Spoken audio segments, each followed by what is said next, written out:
অনেক অপেক্ষার পর আজকে আমাদের ইস্যু পাখির অন্নপ্রাশন। তো আমরা সকাল থেকেই কাজে লেগে পড়েছি রান্না বান্না করার জন্য। সকালে উঠে স্নান টান করে চুলা আগের দিন রাতেই পরিষ্কার করে রেখেছিলাম। তো এখন রান্না টান্না করেছি। বিকেল 5টার সময় অন্নপ্রাশন হওয়ার কথা। এই যে এখানে পায়েস রান্না করেছি। তারপর এটা হচ্ছে 5 জাতের ভাজি, আলু ভাজি, বেগুন ভাজি, গাজর ভাজি, ব্রকলি, তারপর আরেকটা কি জানি ছিল,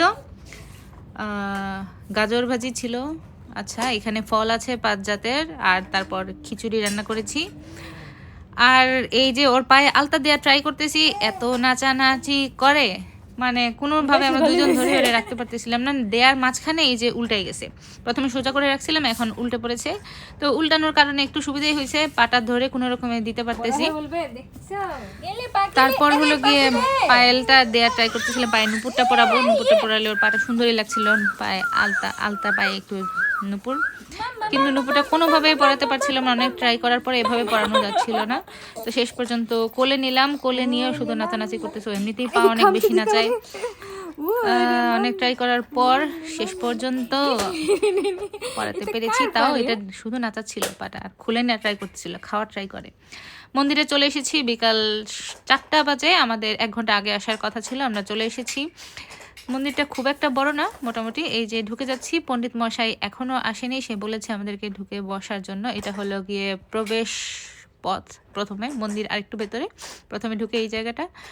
তারপর এই ভিডিও মনে হয় আমি 2বার দিয়ে দিয়েছি। আচ্ছা, যাই হোক, এখান থেকে ঢোকার পরে বাম পাশে ওভারকোট বা জুতা টুতা রাখার জায়গা আছে। ভেতরে ভিডিও করেছিলাম, এটা কেটে দিয়েছি আমি। তো এখন আমাদের অন্নপ্রাশন শুরু হয়ে গিয়েছে। দুর্গা ঠাকুরের সামনে সব প্রসাদ নিয়ে যাচ্ছে। তারপর ওখানে মন্ত্রতন্ত্র পড়া হবে, পরে অঞ্জলি দিব আমরা ওখানে।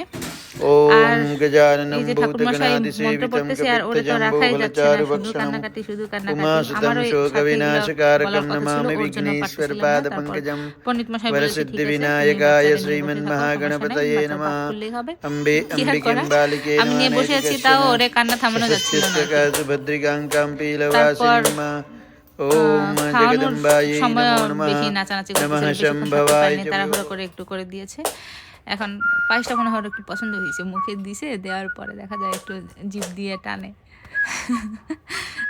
তো এখন আমি খাওয়াচ্ছি, তখনও একটু একটু করে খাচ্ছি, একটু চুপ ছিল। তারপর তো চলে আসলাম। তুমি যে জ্বালানিতে দাও, হ্যাঁ, কোনো রকম মন টন খারাপ করে বসেছিল। আর পা নাচানো তো আছে সবসময়, এটা তো আর বলার। আমাদের একটু দোকানে যাওয়ার কথা ছিল কিছু কেনাকাটার, যাবো না, যা নাচানাচি করতেছে কাটতেছে, আজকের মতো শেষ।